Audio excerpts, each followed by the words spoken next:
Renewable Energy Alaska, Chris Rose. You had just a whole host of fishing organizations and municipal entities on there, as well as the climate action, the climate policy analyst for the governor's office, which was Nikush Carlo. And Niels Andreasen was also the staff to the committee. So it had a lot of people that were familiar with government, and they did a lot of good work, and it was chaired by the then Lieutenant Governor Byron Malott. They came together and put quite a few recommendations in place that would have dealt with administrative action, things that the governor and his departments could undertake. It was kind of top heavy on administrative effort and not quite so much prescriptive on what the legislature could and should do. But it was broken into a number of different sections on community partnerships and, supporting adaptation efforts using traditional indigenous knowledge, working with tribal entities and communities, just a whole host of recommendations that were put forward. But unfortunately, what we saw was in the first few months of the subsequent administration with the Dunleavy administration, they rescinded the administrative order that created the Climate Action Leadership Team, and then which effectively dismantled the leadership team itself, and then decided to delete the position of the climate advisor out of the governor's office. But we do have this document that had a lot of, as I said, multi-stakeholder effort and a lot of meetings that went into discussing this. And so I think as a document, it's important just to keep reviewing it and not let it just fall by the wayside, because a lot of the items discussed here are things that could be addressed in future administrations. And if you want to take a look at that, I don't want to spend the whole time today going through it, but it's broken into communities and partnerships, human and ecosystem health, economic opportunity, clean energy, and then outreach and education. And so there's a number of different sections it goes into. But bringing us into this legislature, I just wanted to start with discussion of the Climate Action Leadership Team report, because one of the areas where we advocated this session, especially, and starting with at the very end, last session, there was a resolution introduced by Rep. Josephson, which was House Resolution 12, that would have created a special committee in the House of Representatives that would have focused entirely on climate policy. And I'll put the link to HR 12 in the chat bar as well. Why we worked with a number of groups early in session this year to advocate for the creation of this special committee on climate change, or climate change policy, because we wanted to have a venue for the House of Representatives to discuss the recommendations in the leadership team report as put together under the Walker administration.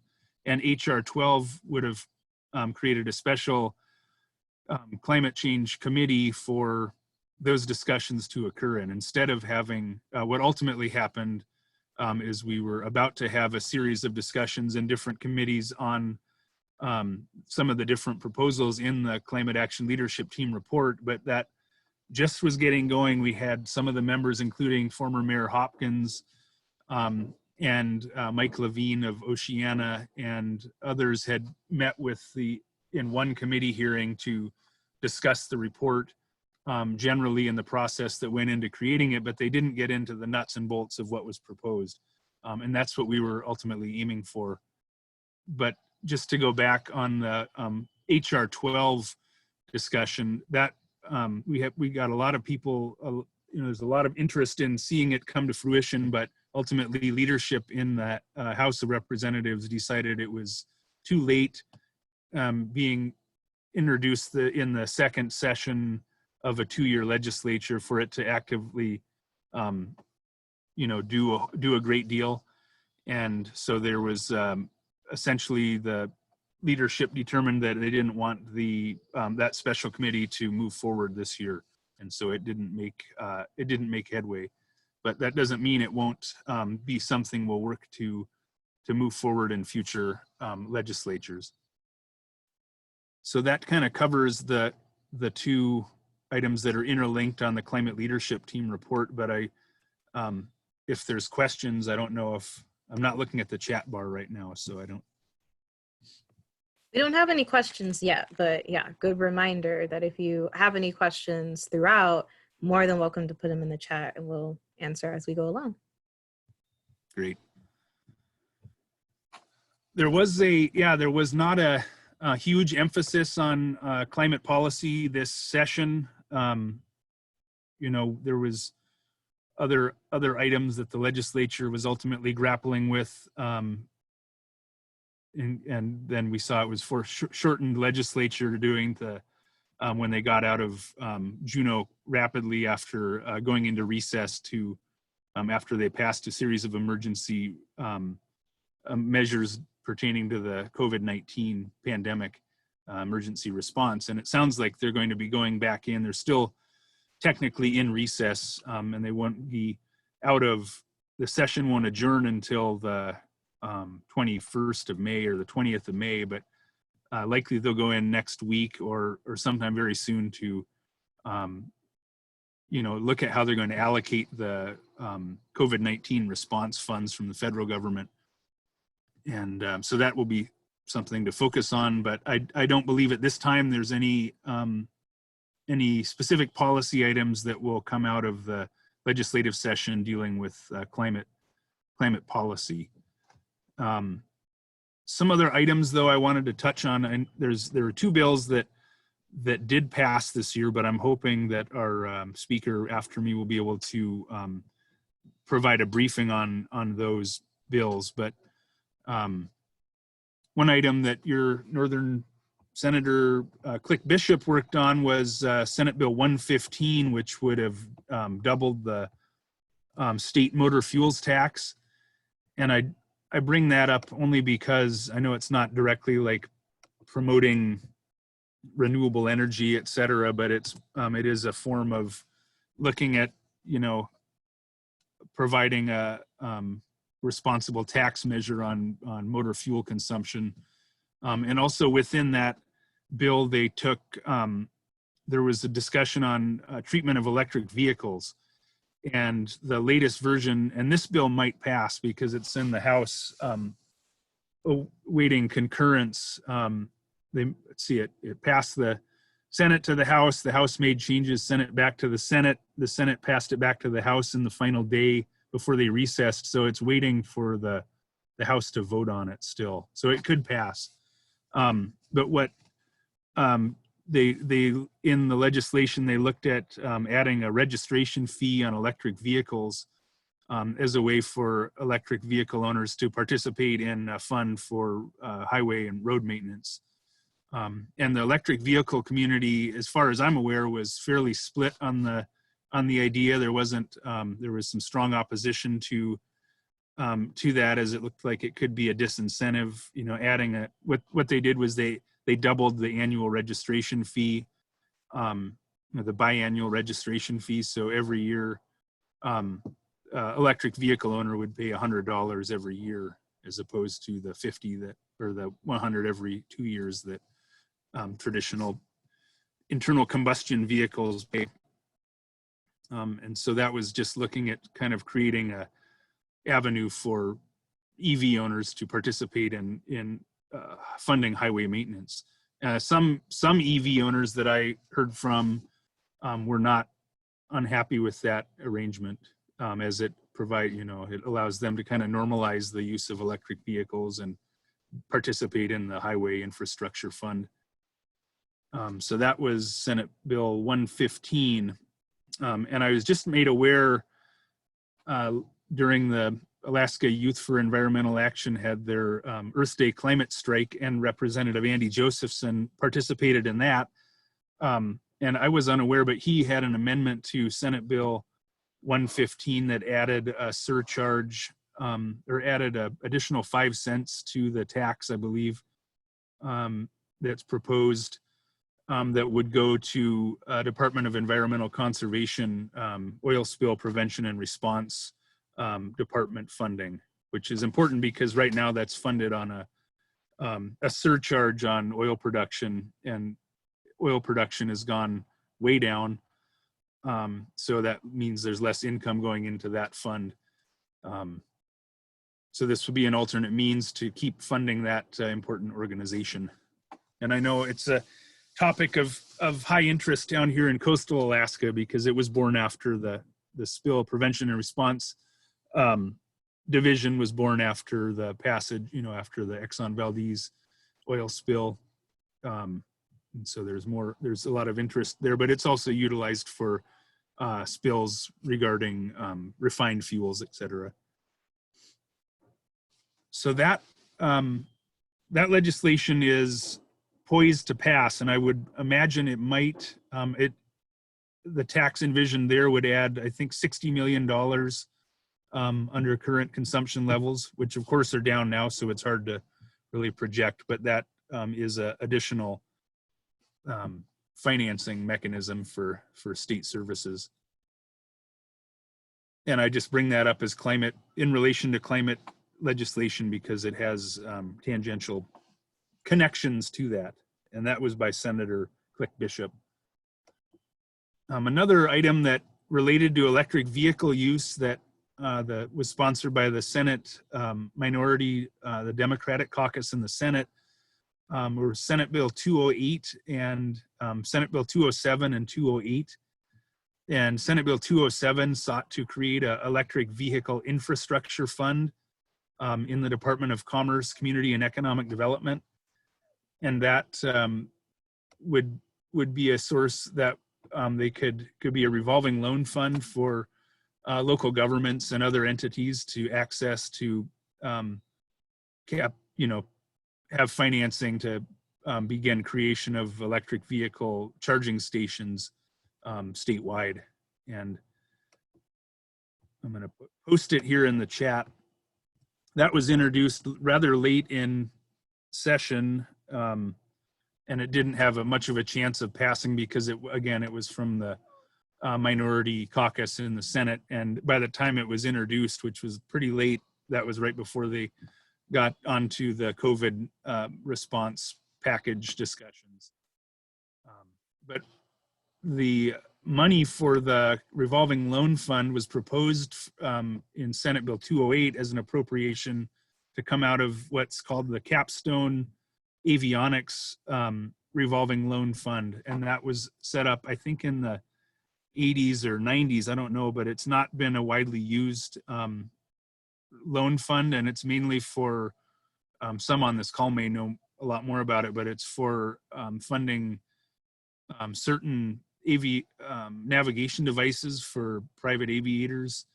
And I don't remember how much money's in there, but the governor wants to channel that money towards the work of the Clark Penny, who is his advisor on the Economic Development Commission, and had a sole source contract directed to him earlier in session that I think has subsequently been changed. But the intent of putting that money towards electric vehicle charging station infrastructure was kind of a political move to take it away from that other that fund that the governor wanted to use for an entity that previously had a sole source contract with the administration. So that bill didn't pass, Senate Bill 207 and 208, but it's good just to know about these because they can be brought up in future legislatures. And there is a lot of work going on right now with there's an electric vehicle working group that's formed by the Alaska Energy Authority and the Alaska Center for Energy and Power, and others, and are on that working group, trying to look at ways to propose differential rates for charging of electric vehicles, and how to fund electric vehicle charging infrastructure. So that work is ongoing now, and in future legislatures, it's something I think that that folks will want to keep an eye on, as far as looking at that as a model for moving forward.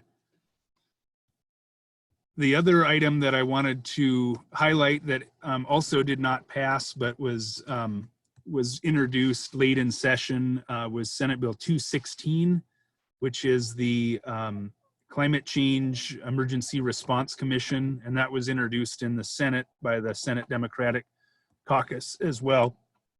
It's modeled after legislation from previous, the last legislature that Rep. Andy Josephson sponsored, which was a Climate Change Response Commission. And that bill, neither of those bills has moved forward, or the previous bill didn't move forward. It had a couple hearings in the House, and then this legislation also is one to review, but it hasn't. It likely will be something that would have to be reintroduced next session, next legislature. So those are kind of the highlights of the legislative response this session. There was also a discussion on, as far as the budget goes, the one kind of main item of response to climate change was in the supplemental budget for fiscal year 20, which was last year, on responding to the wildfires that had an additional, fiscal implication for Alaska that was unanticipated. And so there was an additional $200 million or more of money incurred in the fire season last year. And that's repaid by the federal. Right now it's on a reimbursable basis with the federal government at a high percentage of state expense gets reimbursed. But there are signs that the federal government will likely be ratcheting back the reimbursement rates for wildfire relief. And so if we do keep seeing climate change worsening impacts and need for additional wildfire resources, that could become a significant drain on the state general fund. So that's just something that came up in the budget arena this session. Thanks. Oh, go ahead. Oh, I was just going to say we have one question in the chat if you'd like to answer it now, or if you have anything I would else. love to answer it now. Great. So the question is, it seems like we ought to have a much broader focus with climate policy than just focusing on electric vehicles. Why are they so hot in Juneau right now? The electric vehicles are big in Juneau because they have worked with the utility to provide, the utility there works with the city to provide free infrastructure or charging stations down there. And so with the small population base, or the small driving area down there, it makes a lot of sense for people, and they can go to do free charging at the university, at the ski hill, at other areas around town. And so it's very popular. And then with the incentives to under the federal program, the federal tax credits, that's incentivized a lot of purchase of electric vehicles. But I realize that probably wasn't the question, where the question was going, but Juneau has one of the highest per capita rates of EV ownership in this state, and I think in the US even. It's really high. But it's not a huge topic of discussion in Juneau. Is in the legislature. It's just something that has come up, and the only substantive discussion they had on it this year was in the realm of the fee for the electric vehicle use in relation to the motor fuel tax increase. So I don't think that is the main topic.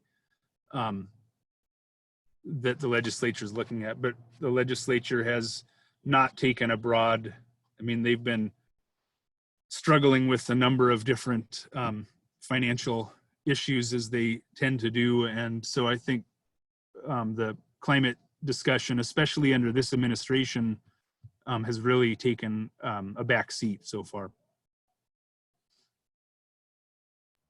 Awesome, thank you. If anyone else has any questions, feel free to drop them in the chat. Otherwise, I'll turn it back over to you, Louie and Alyssa. Yeah, I guess I just kind of shift over to the another area that the Alaska Center and other organizations are working on now, because we know we're not going to make a lot of headway with the legislature being focused on COVID-19 response in the near term, and the governor not having a great deal of interest on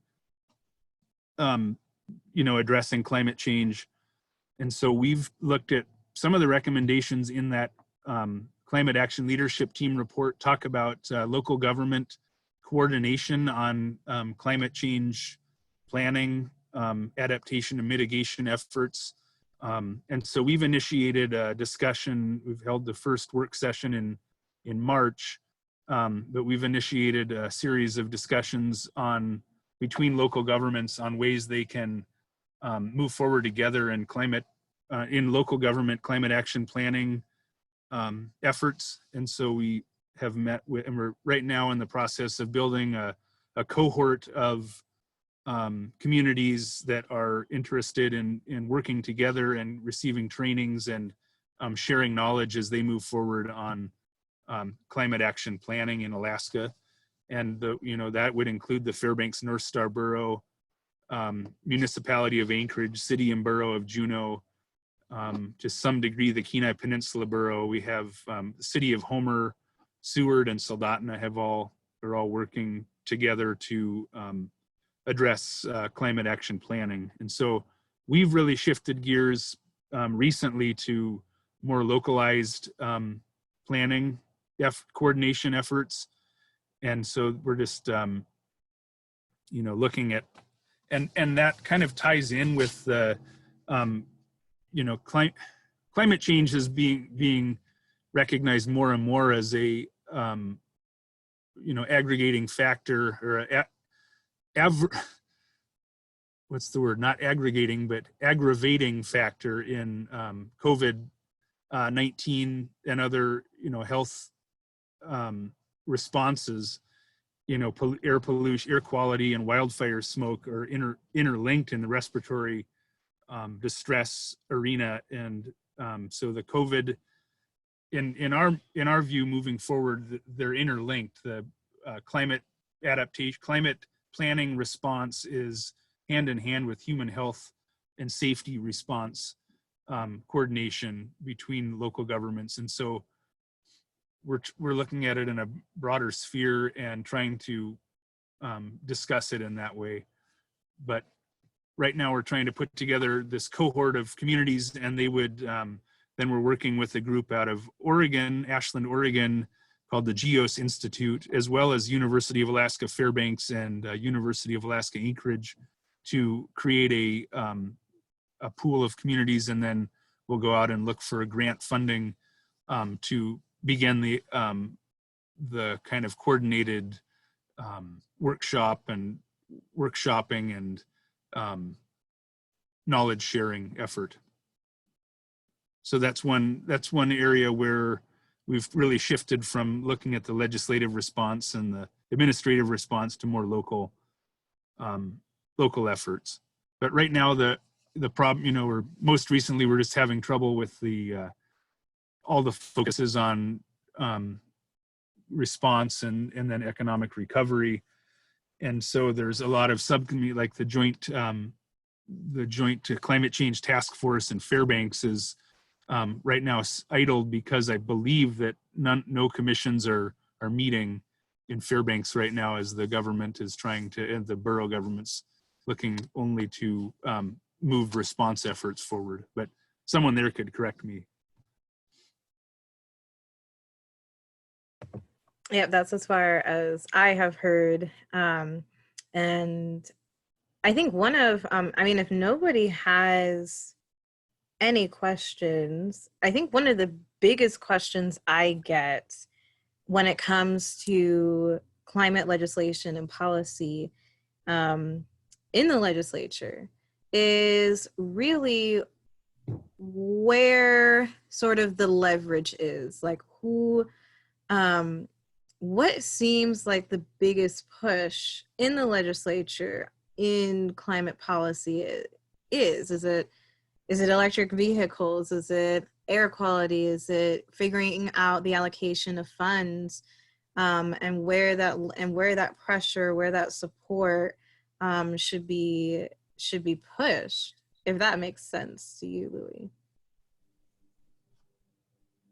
Yeah, and I mean, a lot of it depends on financial. I mean, where things are at financially.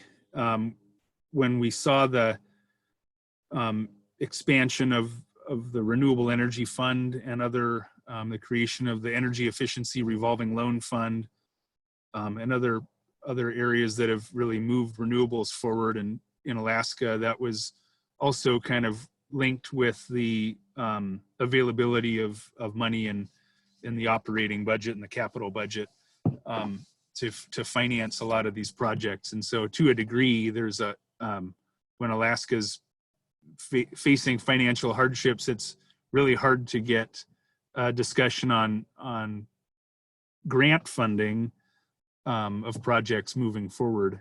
And so it's trying to switch the discussion onto other modes of finance and ways to move forward. And what's been really interesting to see is in the last 2 or 3 years, most of the legislation that would incentivize clean energy has come from the Fairbanks area legislators.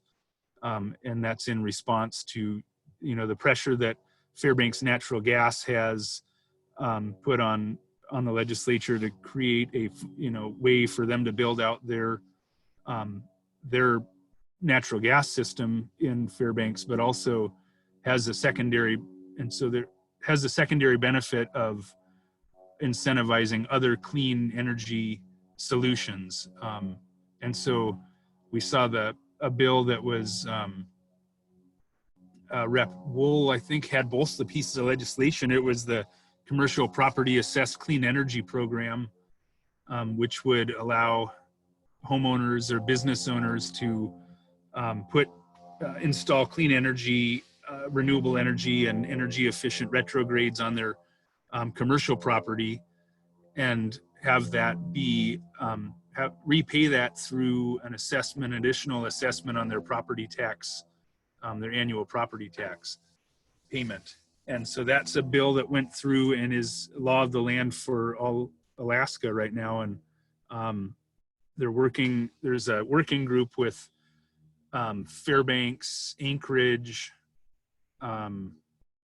Matsu, I think. There's a number of different entities that are working together to kind of coordinate their approach on creating this the CPACE program statewide.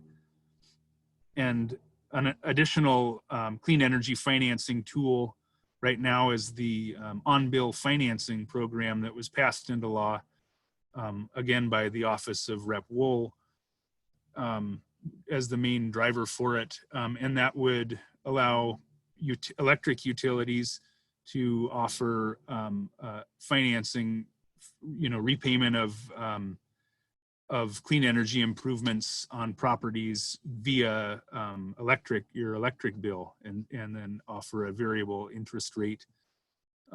So that is another clean energy solution that's applicable statewide now on a, to all utility by utility basis, but it's something that became available because of the pressure of your PM 2.5 problem in the Fairbanks area, and the the work of the Fairbanks Natural Gas Utility and other advocates of renewable energy solutions working hand in hand somewhat.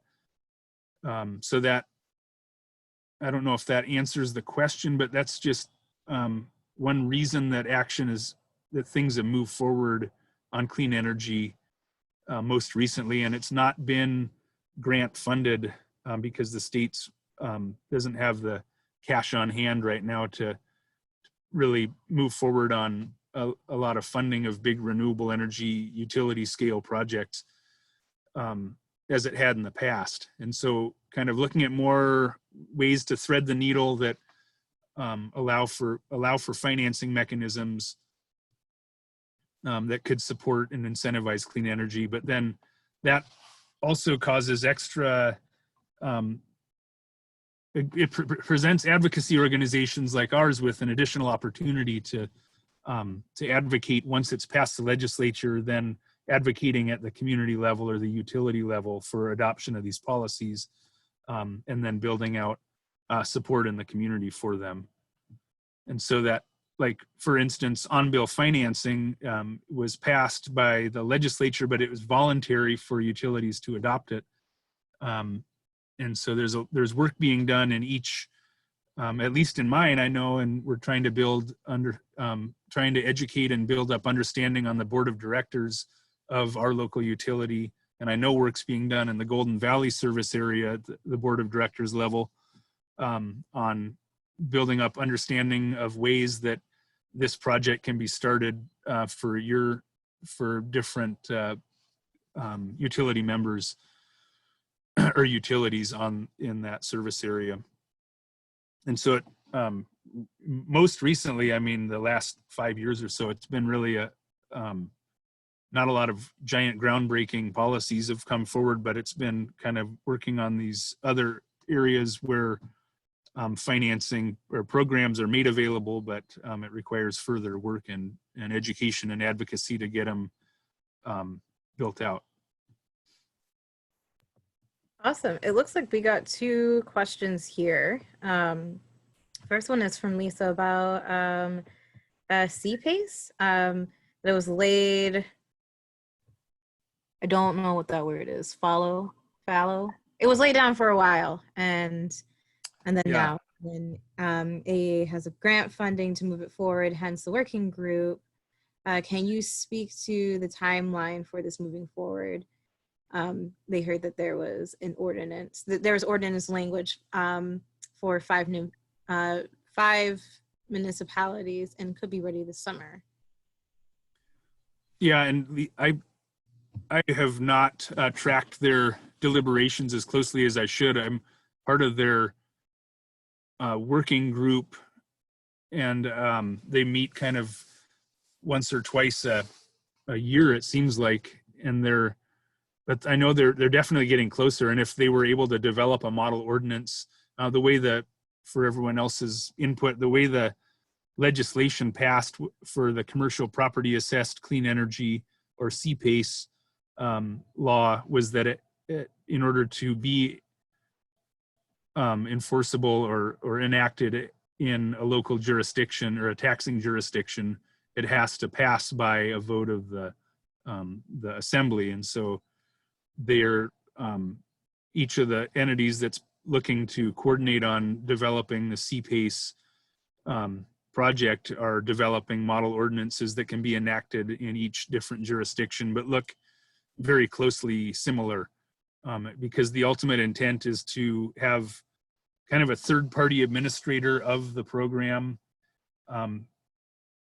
do the transactions, and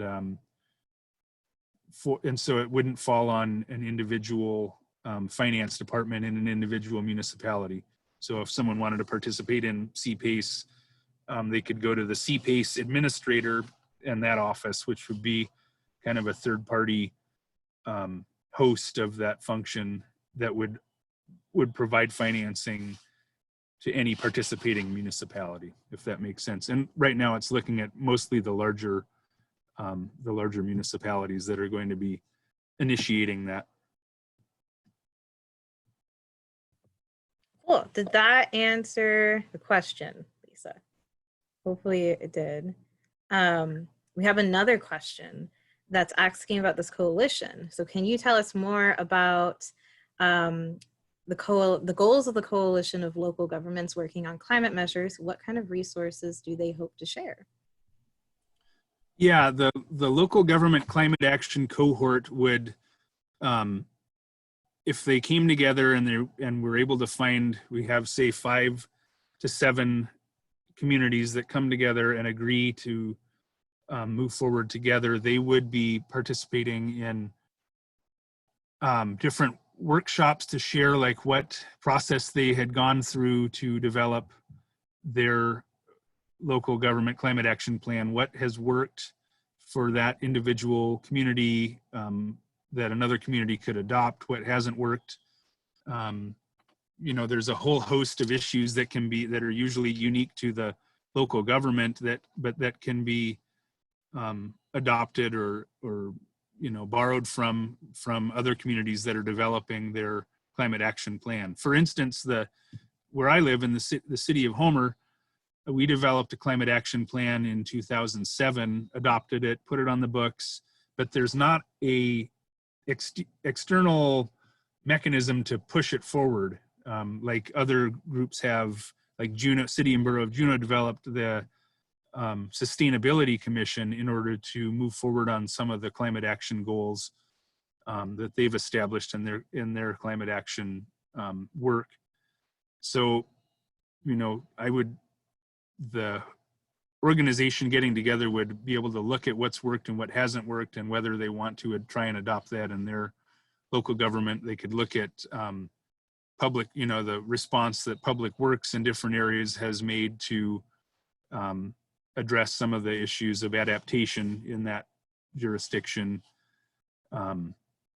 It's a resource sharing at the offset here. We're hoping to build it into something where they could get together if there was a move to purchase, say, a bunch of solar panels for local government buildings or public facilities, that this cohort could get together and have, by economies of scale, have greater purchasing power, working together and making a bulk purchase. Or if they were to come together on an electric vehicle charging station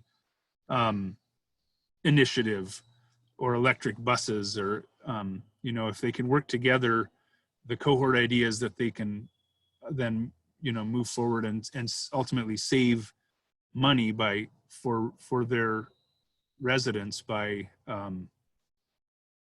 coming at it as a group of communities versus just Homer out here, you know, trying some pilot project that people don't, you know, that might cost the taxpayers more money and then they don't have as much buy-in. So there's many things that can be done. The sky's the limit, I think, but this is just kind of the starting point for that. And that's addressed in the climate action leadership team report that I linked at the beginning of the discussion. There's a section on the rationale for local government climate coordination. Awesome, thanks, Louie. And we got another question. Do you see the collapse of oil prices as an opportunity to move action to diversify revenue streams? Or do you think this will just further paralyze action and creative thinking as state services contract?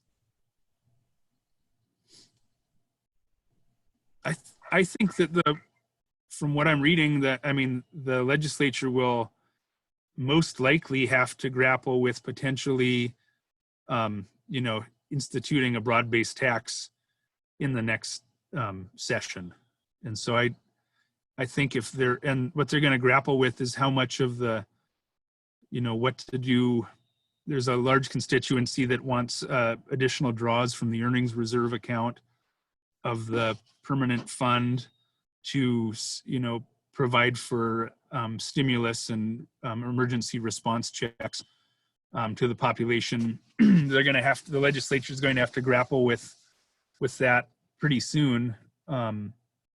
There's arguments for and against that, but ultimately, if they are able to maintain a intact, large, you know, sizable corpus of the permanent fund, and the economy comes back at some point, then that should, you know, it's definitely going to be a period of contraction, And I don't think there's any hope that the state can have money to fund big renewable energy infrastructure projects, but I think the federal government has the resources, and they, potentially, hopefully, will move forward swiftly with a very large infrastructure package that Alaskans should be requesting. Has a lot of provisions on green infrastructure and financing for smart renewable energy improvements.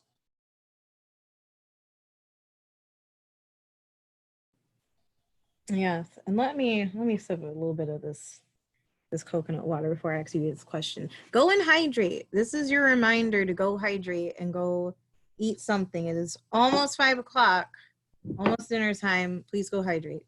Thank you, Louie. Your cameras are off, so I can't check. But I am trusting that all of you are doing that. Yes, Lord have mercy. My question is, I would love to hear kind of your highlights of or I guess how the municipal climate gathering went, because I think that was a really cool and really enlightening opportunity that you piloted and had some really, really big interior representation there. And that was really, really exciting to see, come to fruition. So I was wondering if you could regale us of some of the highlights you took away, and maybe some projects maybe that people were thinking about or trying to seed, or things that are already going on.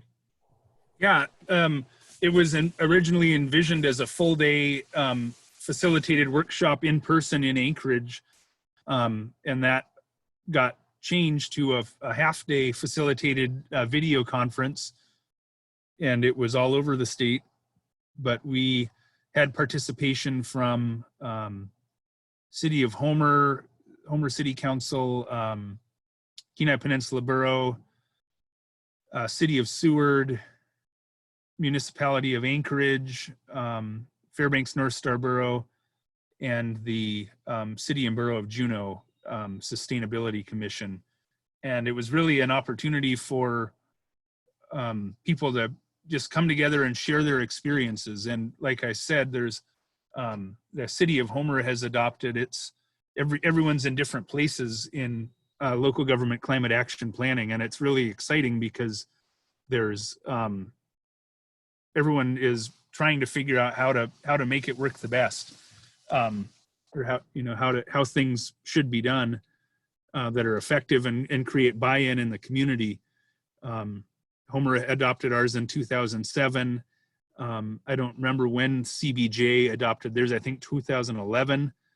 A municipality of Anchorage just went through a real broad-based planning and discussion process before they adopted theirs, which was just last year. The Assembly in Anchorage adopted their framework for their climate action planning effort. And then Fairbanks North Star Borough joint, you've adopted the beginnings of it with the Joint Climate Change Task Force.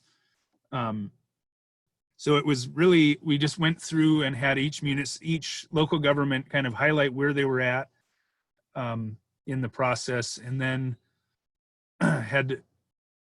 we in our full day discussion, we were going to have a bunch of different conversations with utilities, but we didn't, and kind of discuss the importance of utilities in local government climate action planning, and how our rural utilities, how municipal governments and local utilities work hand in hand on climate action planning. And that's an area for exploration in an upcoming meeting, which would likely happen this fall, in September, hopefully.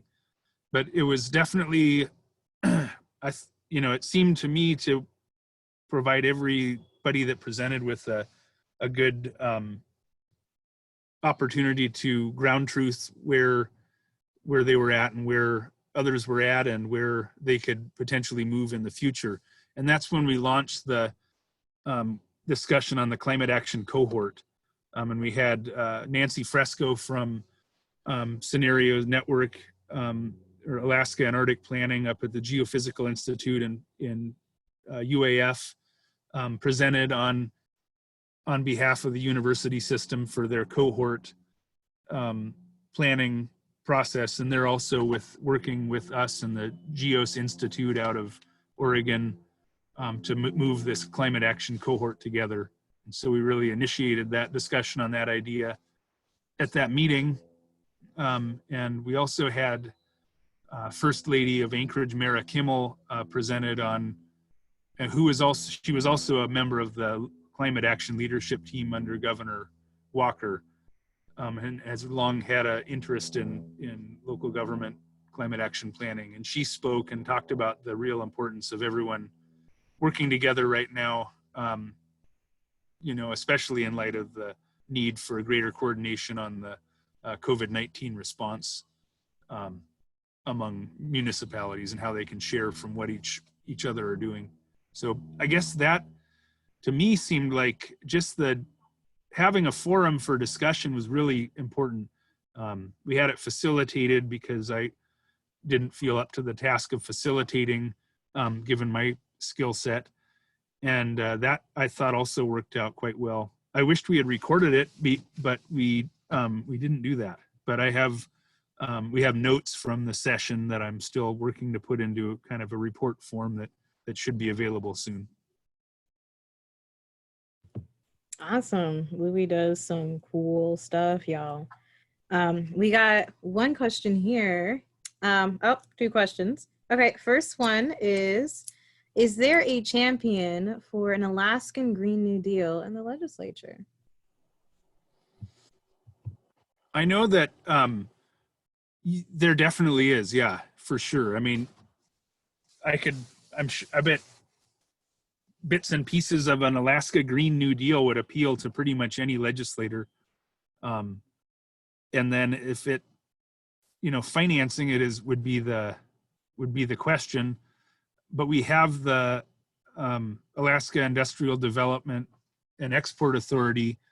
That's their job, is to finance big projects and to help with that. But they're not under this administration and under the current board of directors.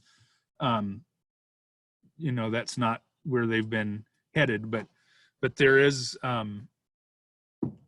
interest in that, and I know there's been efforts and discussion in the legislature on establishing a green bank, and that's in use in Connecticut and other areas on the East Coast, and it's essentially a organization that helps make deals for financing of big clean energy projects and programs. And so it gets the private lending institution comfortable with the idea of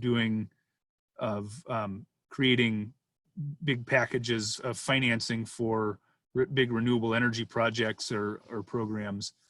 And it also is an area where you could have discussion of the CPACE program and on-bill financing and other items. And so the green bank concept is something that's been proposed to a couple of different administrations. It's been talked about in the legislature.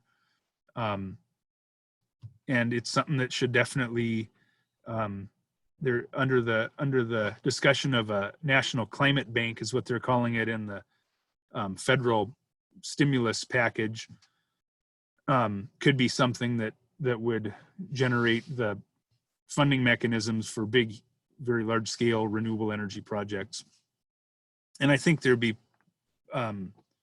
champions in the legislature for that. I couldn't speak for any legislator right now, but I think that parts of it, if deals with large renewable energy construction projects that put constituents to work, I think there's not many legislators that would be, they generally like big projects and programs that put people to work, and especially now more than ever. I'm sorry, I'm just doing a quick search here because I wanted to pull the language for the National Climate Bank and put it in the chat bar. Well, And while you're doing that, we've got 2 more questions here. The second one here is, are there any particular legislators that may be sitting on the fence about climate change and might need a little bit of pressure, a little bit more contact from their constituents about what they should be doing? It's okay if we don't want to name names. Or maybe, maybe what things could we put a little bit more pressure?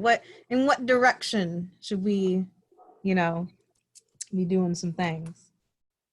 I think we have a good opportunity now with the legislature still in recess, but they're meeting to, allocate the funding for the COVID response measures that are coming from the federal government. And I think hand in hand, looking at how we're going to approach economic recovery, I think reaching out to legislators right now with proposals and ideas, and just trying to get meetings with them and say, hey, this is really important that we start thinking about a big infrastructure package coming out of Congress. Can you, would you be interested in writing a letter to the congressional delegation pressuring, we need Alaska's congressional delegation to support some, any big infrastructure project coming out of Congress, and we need them to support clean energy projects under that package, because those projects could then flow down to Alaska workers who are, maybe affected by the various economic closures that are going on across the state and national economy. So I think having a forum to discuss it with legislators and just reminding them that clean energy and that climate change is not going away. It's an aggravating factor in respiratory response that can leave people more susceptible to bad impacts from the pandemic and other health issues, and that they really have a responsibility to start working on climate mitigation measures. And this is just a prime field, I think, right now. If we have a big infrastructure package move forward, they need to figure out a way, and maybe we don't call it the Green New Deal, but we need to figure out ways to weave climate change mitigation efforts into any big infrastructure package that comes out. Yes, and I think that is a beautiful segue. Our special guest is on the line. Grier. Hello, Grier. Hello, Alyssa. Hello. Can you guys hear me? Am I unmuted? Yes, You're sideways. You were also sideways. All right. Oh, There we go. perfect. Well, thanks Hello, for everybody. Grier. Absolutely. I'm outside because it's too nice to be sitting inside anymore. And that's where I have to sit all day. So much nicer standing out here. So hopefully you guys can hear me okay and the wind doesn't blow too hard. Hey, I recognize some of the names on here. Hello, everybody.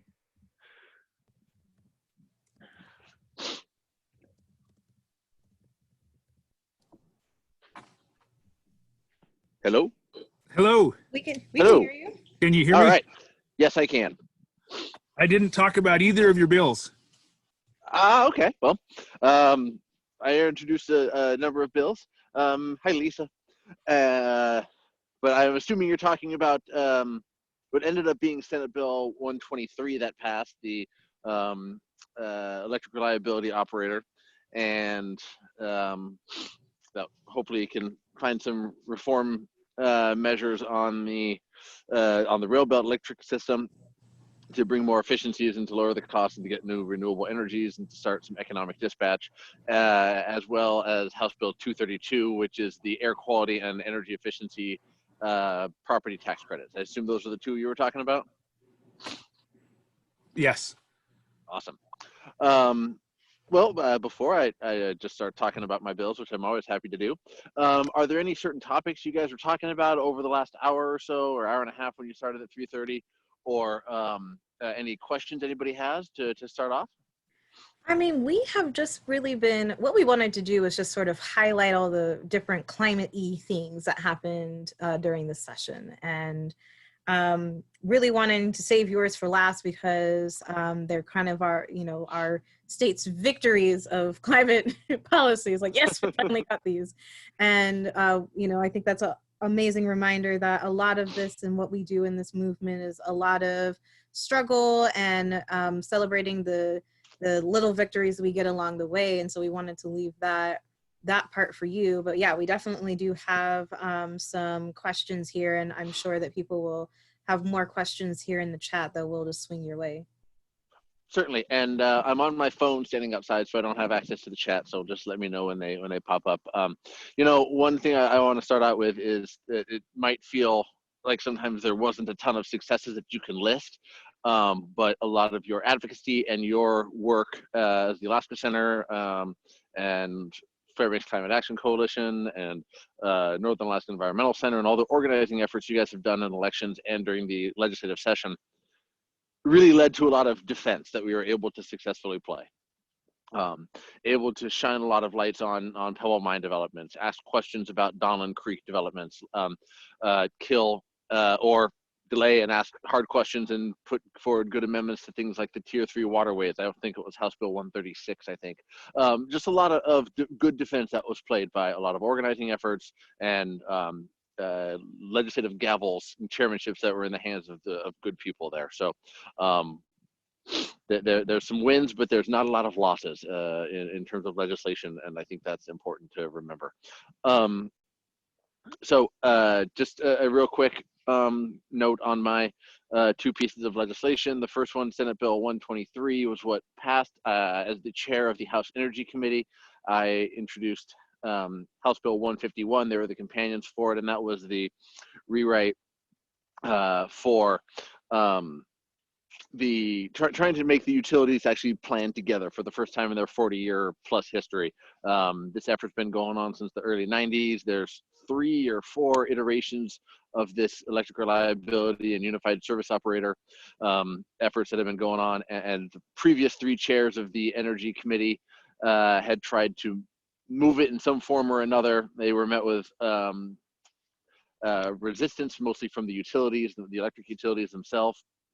Then, going back as far as about 10, 12 years ago, even Speaker Edgman, when he was just a freshman, worked on similar issues when it was the GRETC, the grid reliability interconnector. That'd be sort of like an ownership for the transmission lines. He worked on this 10, 12 years ago, so he knew the importance of this bill moving through. And politics makes strange bedfellows, and I was able to work with Senator Coghill on the bill, and he kept making the bill better and better from the beginning. So his little tweaks that he would add, I tracked closely, and we worked well together on, and saw some advancements through the committee process, and ended up with a pretty good bill that allows for public dialogue. And I'm sure a number of you on this call are involved with organizations that put forward and applied to be some of those independent and public watchdog seats on that electric reliability operative, the ERO. That bill did not have everything we wanted. It did not have specific economic dispatch in it, but and that was something I wanted to see, as well as some others, like Representative Sponholz pushed for it hard. But we had to get this legislation stood up first in order, and the electric reliability stood up first in order for any of those bigger efforts to move forward. So it was a huge, huge first step in the incremental process to bring more reliability onto, that's my bill, onto the grid, more reliability, more an integrated resource plan, and making the utilities plan together so that we can actually have them bring on more renewables in the future when those end up being the most cost-effective means, as we're seeing even happen now across the country and here in Alaska. It's a huge bill, and we worked on it together. Thank you guys for your work on it. Though it's supported by REAP and ACPERG, independent power producers, and amazingly even the utilities agreed to it because they realized this was going to happen to them once the Regulatory Commission of Alaska put in initial language.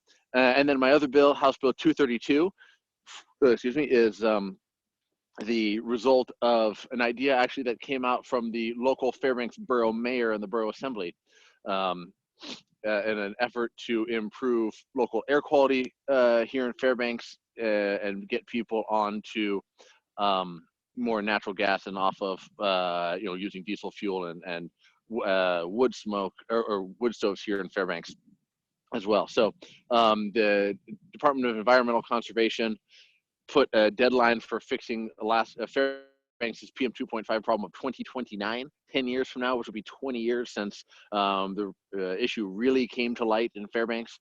And that's just a long way away. And hopefully that legislation can open up some avenues for Fairbanks and other municipalities to bring on municipal property tax credits for air quality improvement and for energy efficiency. And those, during the committee process, we expanded to include new construction can get tax credits, refurbishments, remodels, and additions in a home or business. And that works for both air quality and for energy efficiency improvements. One thing we took a lot of care on that legislation was to not put any sidebars or any mandates or anything into that legislation so that municipalities can craft them how they need locally. So that means you guys can now go to any municipality in the state, the governor signed it just the other day, and start urging your local government, your local assembly, city council, mayor, to put forward tax credits how you see fit at the local level. So it could be for any amount of a municipal credit or for any length of time. We did leave it open-ended because that way local municipalities can fix their situations and incentivize more energy efficiency and clean energy at their local level as they see fit. So that's a quick synopsis of those two pieces of legislation. I'd be happy to answer any questions about those or anything else. Awesome, thank you. I think one question that we have gotten that I think you honestly would probably be the best person to ask, seeing as how you are in the legislature, is are there any measures related to climate or environment on the ballot this fall? Are there any measures involved on the ballot this fall? Right now, well, depends on when the Dunleavy recall is. I guess you could count that getting rid of him as something to improve energy and our environment. Right now, there's proposed to be the elections reform ballot initiative to open up primaries and to create a ranked choice voting, as well as the oil tax initiative, assuming that stays on, and another win that this is not on the ballot, but another win that we had in the legislature was making sure that there was a bill pushed. It was a Senate bill. It was the late Senator Bishop's bill. It was for severability, so that if what happened with the Stand for Salmon initiative last year, where a certain part of it was deemed unconstitutional, and so that was just taken out, and the ballot measure was still able to be put on the November ballot. If that bill had passed, it would have that severability would have killed that ballot initiative. So that died. But I think off the top of my head, that's the only two on the ballot is the elections reform and the oil tax reform. So I think those are the only two on the ballot this year. Are there any bills, climate-related bills that you see that may be coming back for next session? Oh, many of them, yes. And let's see. There's about 400 House bills. I think 310 or 311 House bills this year, which is I think low. But anyway, it's we had to adjourn early, or recess early. I'm fairly certain that Representative Josephson will be reintroducing his climate change committee or climate policy committee legislation as a resolution to establish a special committee on climate and environment. He'll probably bring that one forward.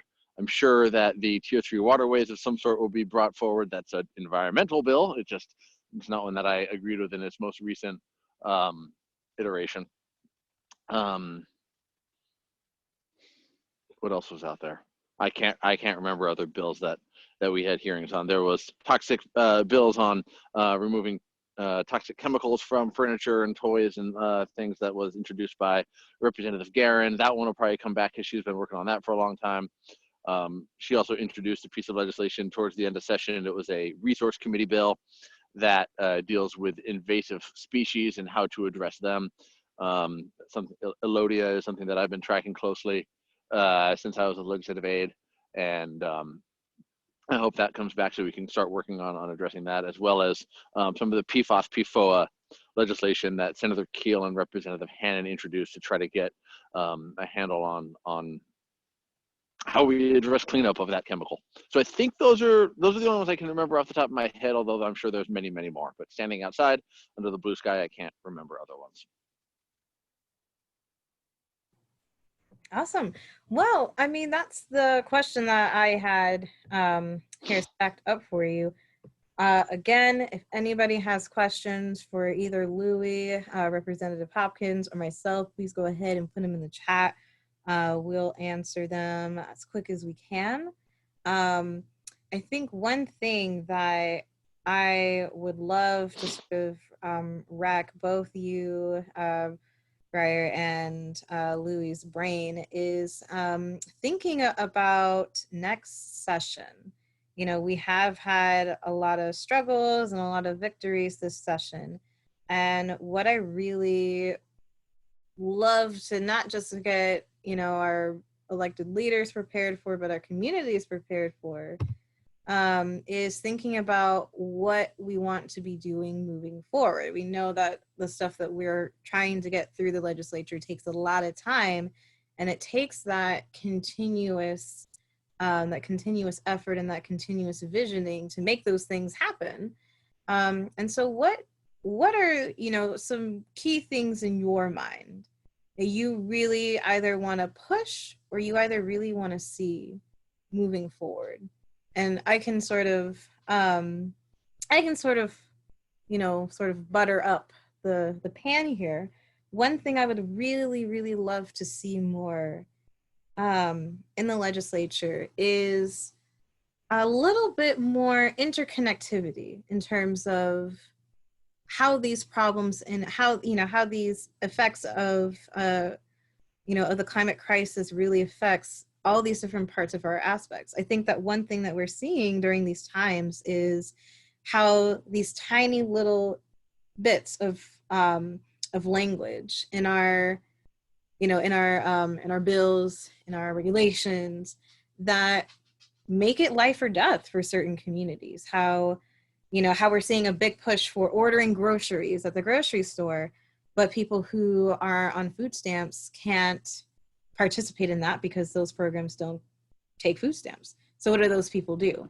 When we make legislation about parenting and who is eligible for this or that and the third, you know, talking about, well, what about parents that don't necessarily fit into the gender binary?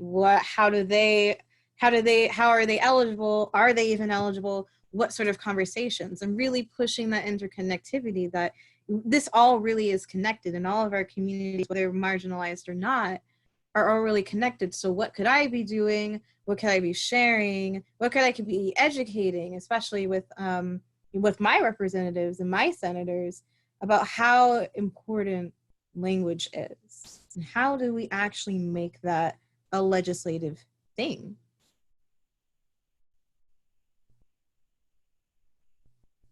Are you muted? Who muted you? What's going on? I'm okay. I unmuted me. I had to call my dogs back. I muted myself. Oh, okay.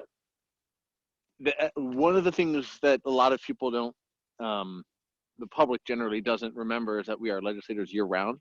So you don't need to wait until Juno and we're in session to meet with us and advocate for an idea, advocate for a bill to come back, an issue, a problem you guys see. You're able to meet with us throughout the year because we have a lot of time on our hands. And right now, obviously, we don't we're probably not going to meet in person, so this makes a Zoom meeting even easier and makes getting a group of people together even easier. So being able to meet with us throughout the year and start this dialogue about what you guys want to see when we get to Juneau is a great way to sort of not grease the wheels, but get a head start on issues.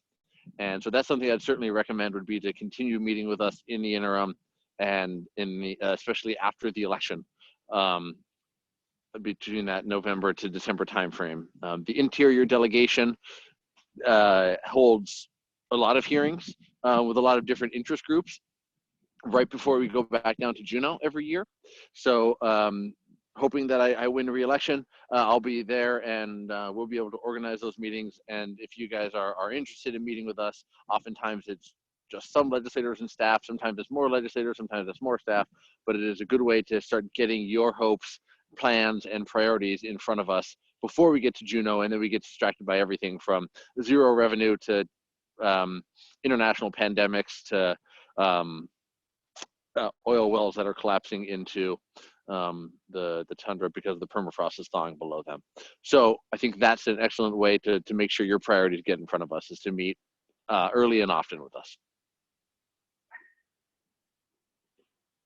Awesome. We do have a question here.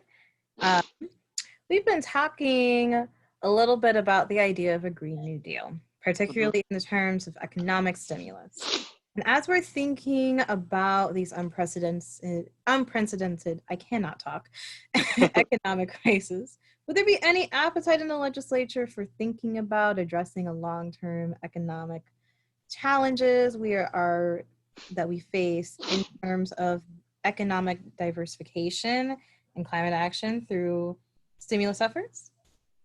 There certainly is. There's been a lot of discussion by interest or groups that come down to Juneau advocating for a general obligation bond to get some construction dollars out around Alaska, because we have no capital budget outside of federal match dollars, and even less this year until we go back to session and pass another appropriating bill. But trying to find some of those projects, especially around the state, that are not shovel ready, but ready to start moving forward, that are either energy efficiency projects, new envelopes on buildings, utilities or independent power producers that have connections to municipalities to create more energy efficiency or more renewable energy projects, are things that could be moved forward if they're, I know we all love ADA, but if ADA had projects out there that they wanted to bond and finance with something like the SETS funding mechanism that was in place this past 10 years before it ran out of money, is an option. The one problem we have with a big general obligation bond, which is really the only way to create some of those Green New Deal construction projects here in Alaska, is our fiscal future right now is beyond dire, as I'm sure you're all aware. Between the crash in oil prices and the pulling back of a lot of the new developments on the slope in some of those older fields and the exploration of new fields, and the potential continued crash in the economy outside, it's really going to be, plus our industries like fishing and tourism and and our permanent fund withdrawal for the earnings for our revenue, we're getting hit from all sides. So while a general obligation bond to create new construction projects is a nice way to get a big dollar amount out onto the street, we will have to pay that, more or less, that mortgage, that bond package every year, and pay it off as a state. And we don't have another 50, 60 million bucks a year or whatever it would cost right now to put towards that. So that's where a lot of the reticence comes, is essentially the mortgage payment on one of those geo bonds. But one of the things I liked about House Bill 232, the energy efficiency and tax credits, was that it helped stimulate local construction. So working with your local municipalities and your local home builders association and Alaska Builders Associations, one of the things we worked on was to allow language so that municipalities can create that new construction energy efficiency. So what essentially somebody could do would be to knock down an old derelict building that is either abandoned or just ancient and barely used with a lot of vacancies, knock that down and allow a builder to build a new office building, new retail, new, a 10-star building, energy efficiency building in place of that old derelict 1-star building. And that gets private money out on the street. So you could knock it down, and then your local municipality could essentially say, you will not be paying increased taxes. You will not be paying the assessed value of your new, beautiful, shiny building for 3 years or 5 years. And so that makes the economics of some of these buildings a lot more feasible. And the banks like that, so they start, they want to see those costs lowered and make those buildings more economic. So you can get more private investment out onto the street in an energy efficiency way with, renewable energy or its own solar panels or its own energy production. So you are creating new independent power producers onto the grid, and all those things can be tied in. So you can do that advocacy at your local level to get new construction that's more energy efficient on the street. And the Fairbanks Economic Recovery Commission that meets every week, one of their proposals they put forward was essentially they call them nuisance building cleanup. So you knock down old buildings and you put new ones in, so that dovetails well with that legislation. So you can use that.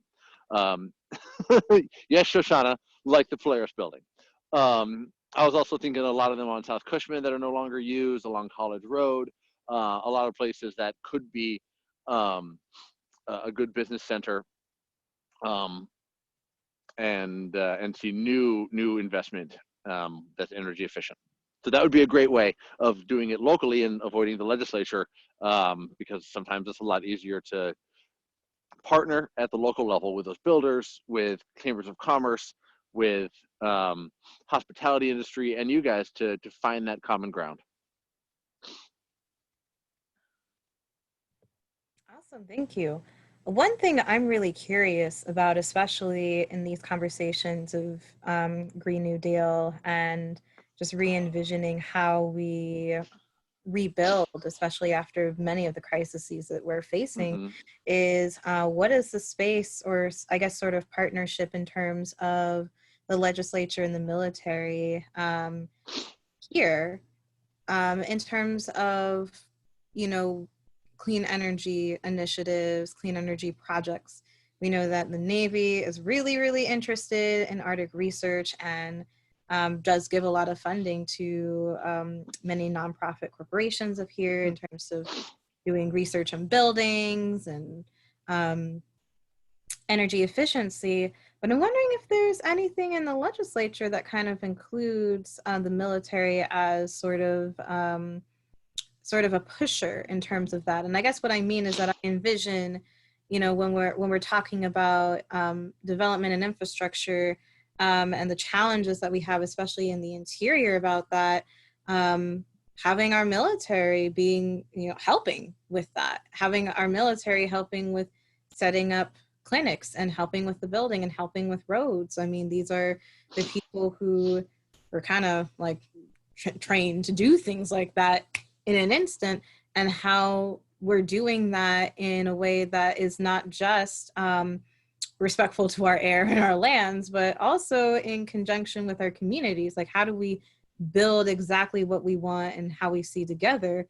And has that been a thing in the legislature? Have you seen or heard, or not really? There was, so under Governor Walker, he put together a climate impact commission that developed a climate impact plan and assessed what we need to do as a state to be ready for the climate change impacts that are currently happening and will be happening to us in the future. Dunleavy, on his, second or third day in office, threw that in the trash and scrubbed it from any state records or state websites, and never spoke of it again until the House Community and Regional Affairs Committee held a hearing on it right before we had to adjourn. And so there will be in there some good partnerships between the state and local municipalities and Department of Defense on how we can deal and deal with the impacts. So there will be that would be a good guideline for places you could find some of those partnerships. But because the military specifically in DoD is so federally driven with so many federal dollars, there was not a lot of discussion in the legislature about how we can work with the Department of Defense.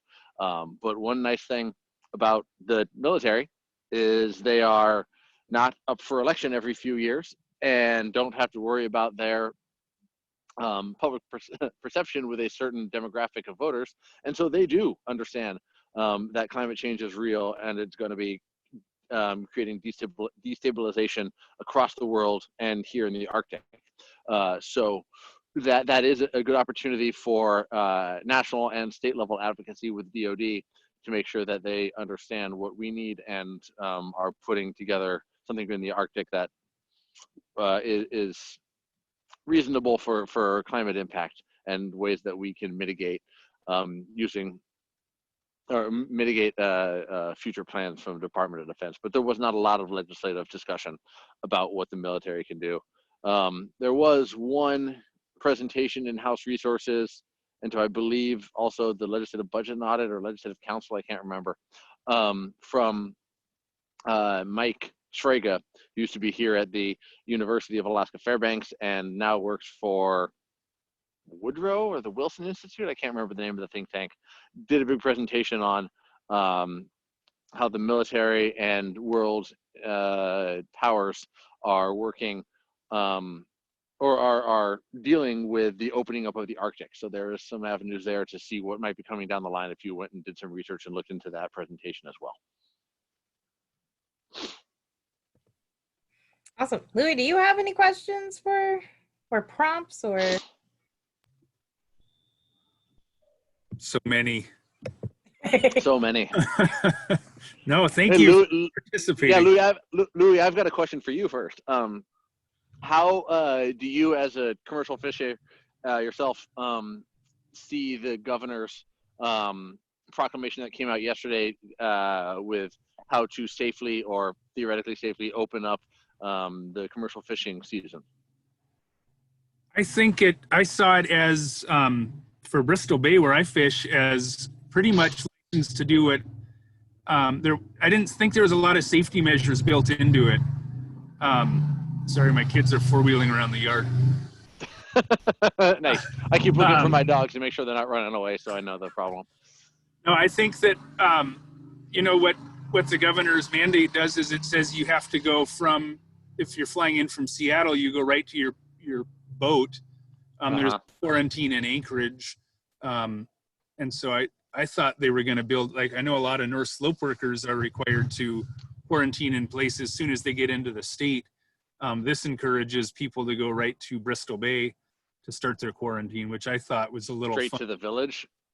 Yeah, I mean, a lot of boats are in Naknek in the boatyard and in Dillingham in the boatyard, and so the place of quarantine will be in inside the perimeter of the boatyard, and then you can also quarantine while fishing, going to sea. So I think what's going to happen is everyone will get there and then get out of town immediately, because I don't think there's going to be a lot of movement within the communities.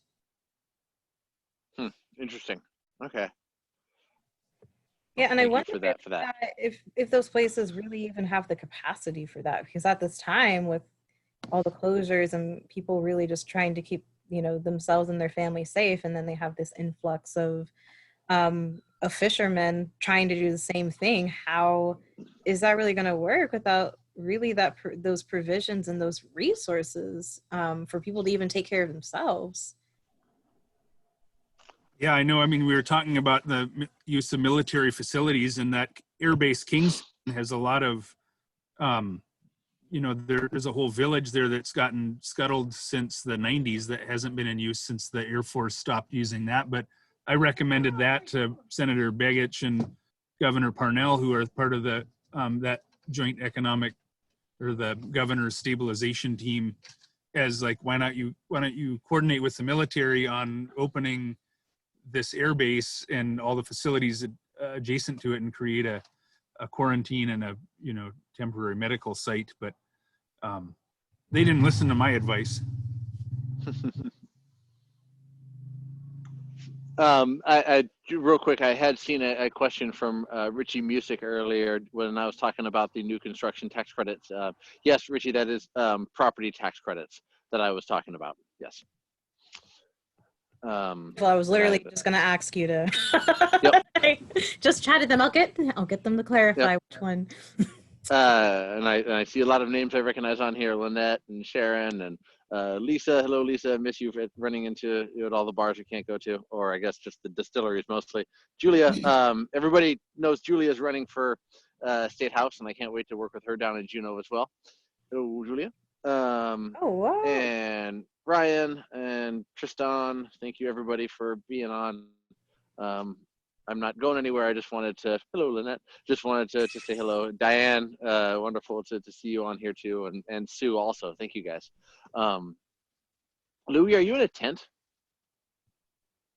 Yeah, I set a big tent up on my front porch because I got 2 kids that are trying to homeschool, and it's actually nice. I advise it. You should try it.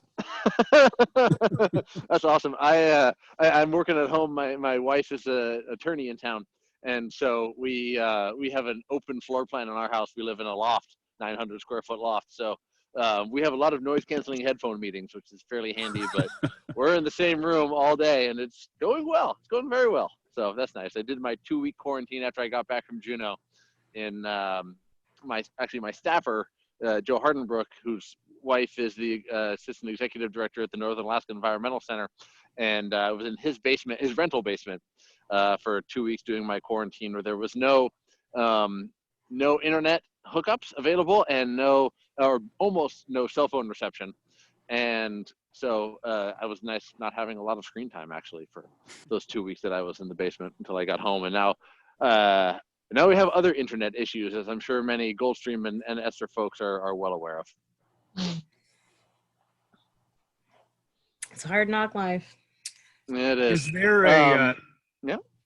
Oh, sorry. I was just going to ask. I read today that the Speaker and the Senate President are looking at ways to potentially meet telephonically, partial telephonically, or do you think that'll work if for going back into session?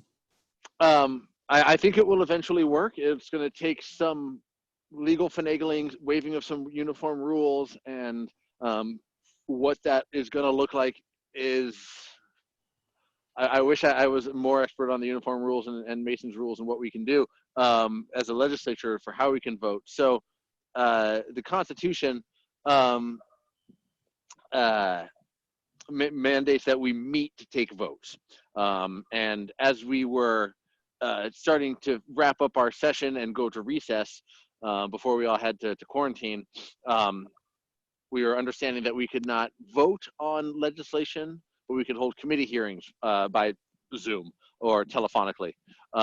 And so that prevented us from moving bills out of committee if we did not have the votes there and the people physically there. And there's a lot of concern about how we vote on the floor to make sure that it's verifiable that we are the people voting, to make sure our face is online or somehow understanding it's us and only us and not somebody else voting in our place. And so we are going to have to meet, is my understanding, to accept the $1.25 billion, give or take, from the CARES Act. That's going to go straight into the general fund. And we're not willing to just let the governor have $1.25 billion to do as he wants, because there's not a lot of trust that's been built up there. And so how do we appropriate that money? How do we designate that money? Only takes to pass that bill a simple majority in the House and the Senate, so 21 in the House and 11 in the Senate. But if we want to continue to meet remotely and be able to have a special session or something like that, we need to waive certain rules, and to waive certain rules takes a 2/3 majority. And so we need some of the House minority to come join us. And I'm sure most people on this call are familiar with how difficult it is to get very many people from the House minority to go along with anything that's logical. So it's up in the air, and I don't think we're going to be meeting on May 4th or May 5th, like Senator Stedman said. I think it might be a little bit longer than that, but we do need to act quickly to get the support and the assistance out on the street that so many Alaskans need right now, as they're working from home and losing their jobs more and more every day. So we should be meeting soon, but I don't know exactly what that's going to look like.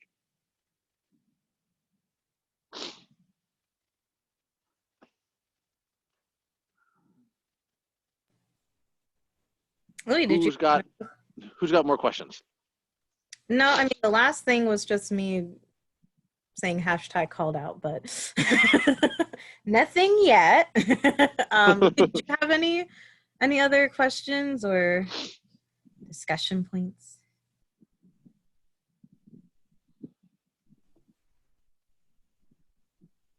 I'm just curious, I guess, what it's 1.2325 billion that would be going to the general fund, but then there's potential backfilling of certain items that, the governor cannot backfill, like bond debt reimbursement, right? Exact funding. But then if that does that mean the legislature cannot do that either? Or if you have so we can the governor's vetoes, the Constitution says we have to meet immediately if we are still in session in order to override those vetoes and vote to override those vetoes and get our 3/4 in a joint session, 45 out of 60. The courts would probably be okay if we got there, before May 20th, which is 121 days, and had those veto overrides. I'm sure there are not 45 votes yet to get those overrides, but by putting forward an appropriations bill to deal with that $1.25 billion from the CARES Act, we can put other money from the general fund into into those to backfill those vetoes that he said, whoops, I actually didn't know what the heck I was doing, and didn't read the law, but his very wise attorney general told him he'd be able to do it. So we can find other mechanisms that are not just a veto override and not just CARES Act funding to put into that appropriations bill to support things like the $30 million for education, or the $4.3 million for pre-K education, or the $12.5 million that he vetoed out for the University of Alaska, or the $100 million that he vetoed out for school bond debt reimbursement. All those sort of things we can put into another appropriating bill to make sure those are there. So there's other methods of finding ways to fix the governor's giant mistake.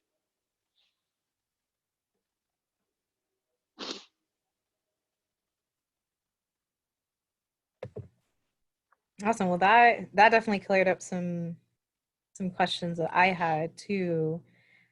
We have really talked a lot and thrown a lot at you, all you lovely participants. So again, if you have any questions for any of the three of us, please put them in the chat. We're more than happy to answer them. I think my question for you, Grier, is a little bit more qualitative. So taking into consideration how the state of the legislature was in terms of climate policy and just general mindset and feelings about what our state was going through versus now, how would you rate this year's session on climate policy? How would I rate this year's session on climate policy? Obviously, I would rate it an incomplete because we had to get out of there at day 68. So that prevented things from moving forward, and there were some plans for a lot more discussions in various committees to shine lights on very important climate change issues and environmental issues. But while it's an incomplete grade, I would certainly grade it on a trending upwards in the correct path.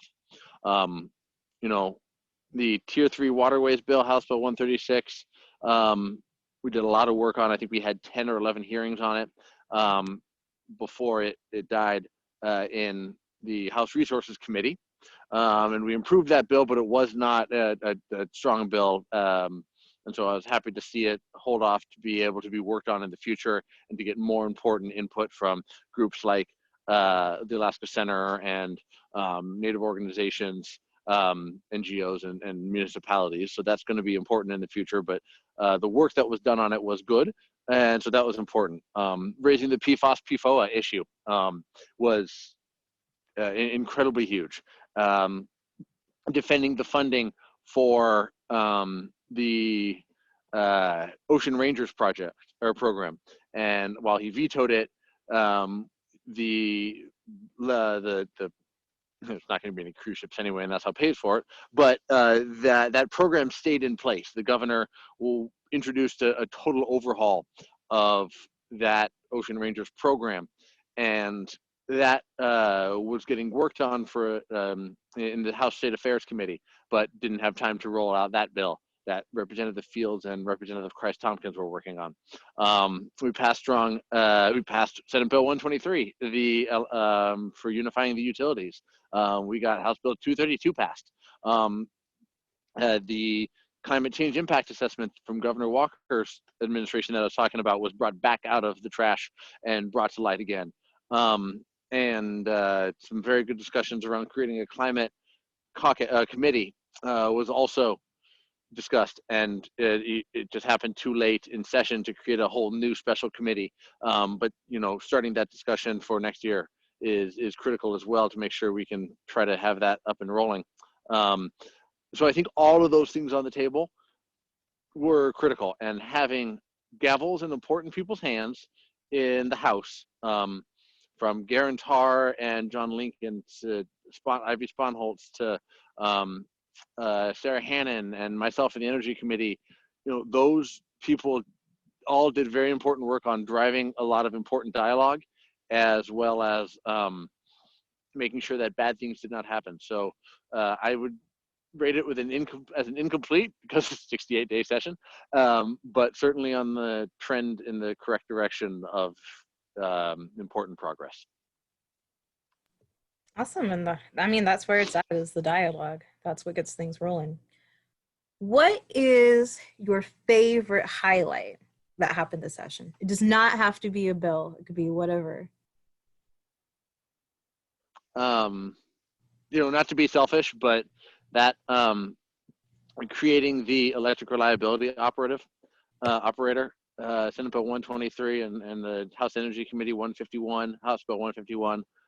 That's an effort that's been 30 to 40 years in the making, and to have a bill that good and that strong start working towards economic dispatch, start working towards an integrated resource plan, and finally having our electric utilities working together, I think is a highlight that we're going to see the positive benefits for a long time coming.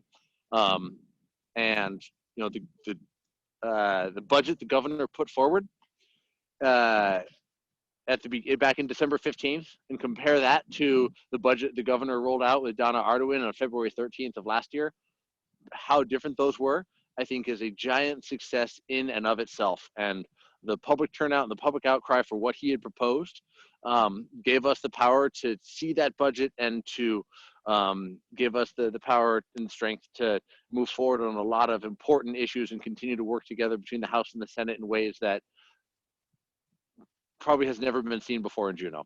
So I think that those couple things are the highlights to me. Yes, excellent highlights. That brings back memories, even though it was Yes, months ago. 9 hours of public testimony on House Finance when it came to Fairbanks, and Oh, 1,000 Lord. people showing up at and when 1,000 people showed up at Alaska Land to come to you know, 2 Democrats and 2 Republicans and the speaker, an independent, sitting together, all in the same caucus to hear from Fairbanksans was powerful. And I think a lot of people on this call were probably there to speak. My dogs are fighting. Interesting. I think the work that the legislature did in the end of the shortened session before recess really deserves kudos too, as far as putting together the COVID response package and working bipartisanly. So I think that was pretty impressive what you guys did there under the threat of the pandemic. There was a lot of good language in that Senate Bill 241 that passed. There was some really good protections for evictions and foreclosures, utility turnoffs, things like that, that really came out of a lot of hard work from the House majority.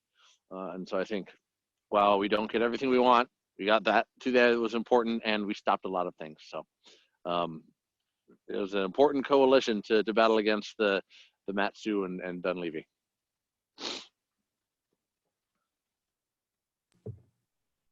Well, it has been a jam-packed session. It's been the 31st legislature, both years, is going to go down in the history books. That's for sure. Yeah. It has been a jam-packed year, and it's only April, so. Yeah, I know. Oi, kudos to you, kudos to partners, kudos to community organizing, community-led initiatives. That's where it's at. We have discussed a lot. With 10 minutes left with our time together, just want to summarize all the things that we have talked about thus far, that we've seen had action in this session. We've talked about the Cult Climate Action Plan brochure. We've talked about HR 12s and the struggles of coalition politics.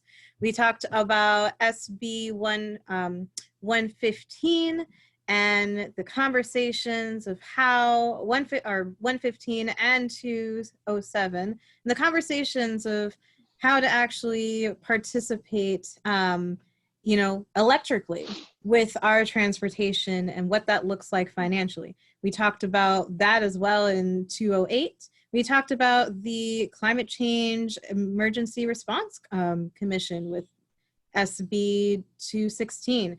And we talked about, our victories with our friend, Representative Hopkins, 220 or 232 and 123. With municipal tax credits to energy efficiency and electric reliability organizations. That is a lot, and I commend all of you participants from sticking along with us and your questions.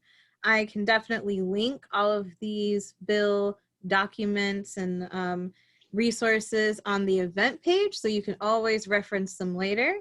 And I really want to, with the remaining time that we have left, really invite our participants to really think about and envision the same sort of questions that I've been asking. So with everything that we have gone through and experienced and seen and advocated for and fought against and supported and lobbied and whatever we did, how do we think we did as a state, as a community, as constituents, as leaders in this session? And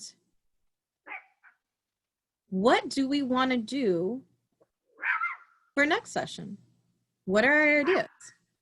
What do we want to push for? What do we want to see? Put it in the chat. I want to see. I'm looking right now. I want to see you typing, and because I'm going to read them. And this goes for you too, Louie and Guy. You got to think about this too. What do you want to see for next session?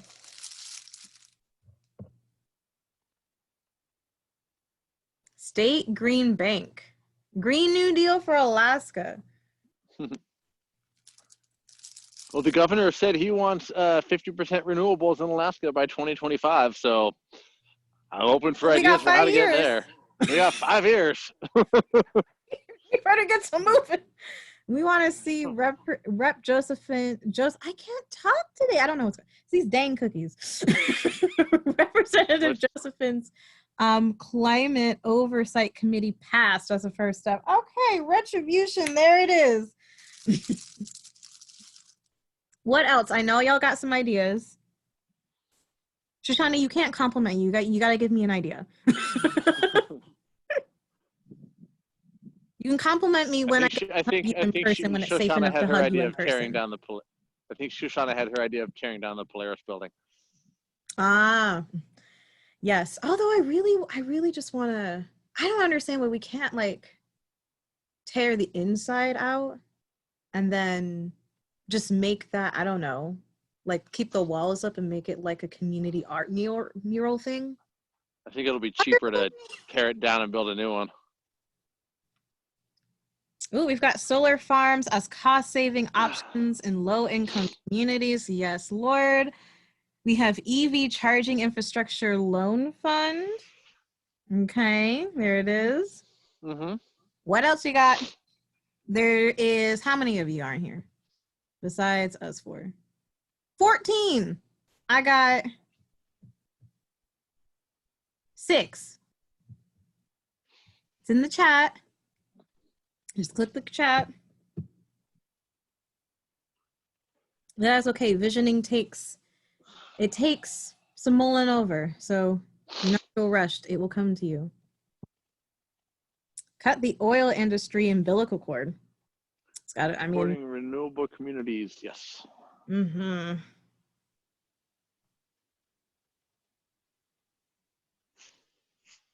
New economy based on self-sufficiency and renewables, not oil. Yes.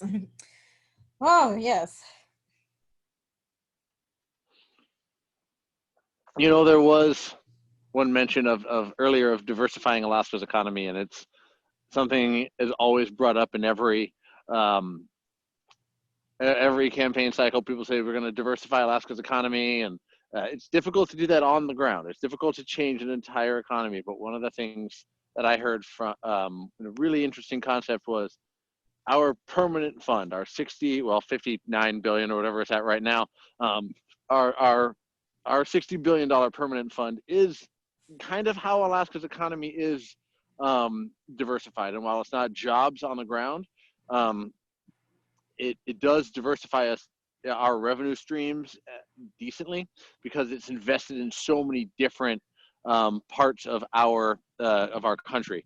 And you know, you often hear, well, we should just invest that permanent fund of that $60 billion into Alaska to bring on more businesses and low interest loans and things like that. But one of the good things about how little that permanent fund is invested in Alaska is it is on a different economic cycle and up and down than our state. So when our state is crashing, you know, like just before March, and oil was hurting and our economy was hurting, the rest of the country was booming, and so that investment was growing very, very fast and strong and bringing in more revenue for Alaska. So we are, well diversified in our economic or in our revenue streams because that fund is so well diversified, and they do an amazing job. And I saw something, one that's just popped up about Hillcorp.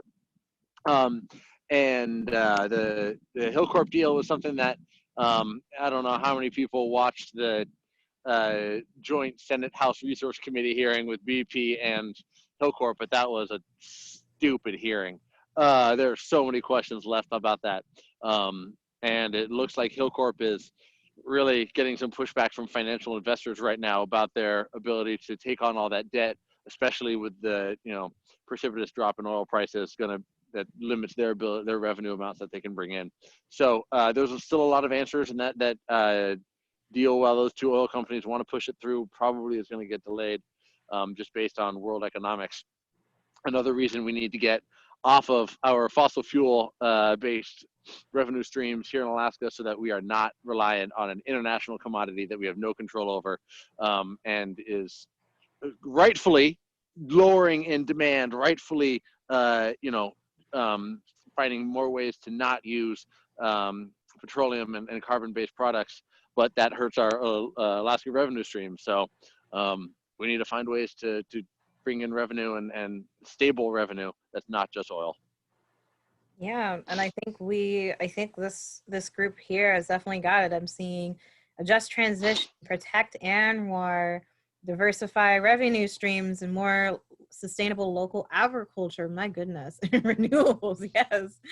Fixing the corporate tax structure so LLCs aren't exempt and need to talk more than just about barrel of oil. I think that I really, really love and really appreciate everybody's willingness to share these ideas, because it's really that visioning and that conversation with ourselves and with our peers and with our workers that creates these movements to make these actual things happen. So I thank you for that. And I thank you for our time here. We are just 2 minutes shy of 6 o'clock, and I would love for people to go and enjoy the rest of this sun that we have. Like spring is here. My goodness. We do have some closing thoughts and announcements to leave you all with. But on that note, I just want to thank everybody for having me on, Alyssa and Louie for setting it up. But I also want to thank, all the names that I recognize on here and the ones that I don't, for all your work, organizing the community, organizing testimony, working on campaigns, advocating for these important issues. So thank all of you for your work and your passion. It is energizing for me and my colleagues and my staff to see all of you continuing to fight. So thank you all so much. And now let's go get Julia elected so that I can have another friend down there from Fairbanks. Yeah, thank you, Representative Hopkins. And thank you, Woo. Alyssa and Louie, for that wonderful webinar. I just wanted to, before I send everybody on their way, just remind you that tomorrow is the March for the Earth at 11 a.m. So register online on Facebook or on our website to attend that. And then also, if you are interested, Dr. Catherine Hayhoe is hosting an event with Citizens Climate Lobby tomorrow at 9 a.m. Alaska time. That website, or that event, is also linked on our website. It's a 3-hour event, but if you just wanted to stay for the first hour and then come to our march afterwards, you could totally do that. So thank you all for attending and putting such hard work into these webinars. It's been really great, and I really appreciate everyone who has pivoted quickly to move their workshops online instead of hosting them in person. So thank you all so much, and I hope to see you tomorrow. Bye, everybody. Awesome. Thank you, everybody. Thank you so much. Go eat dinner and drink water. My goodness.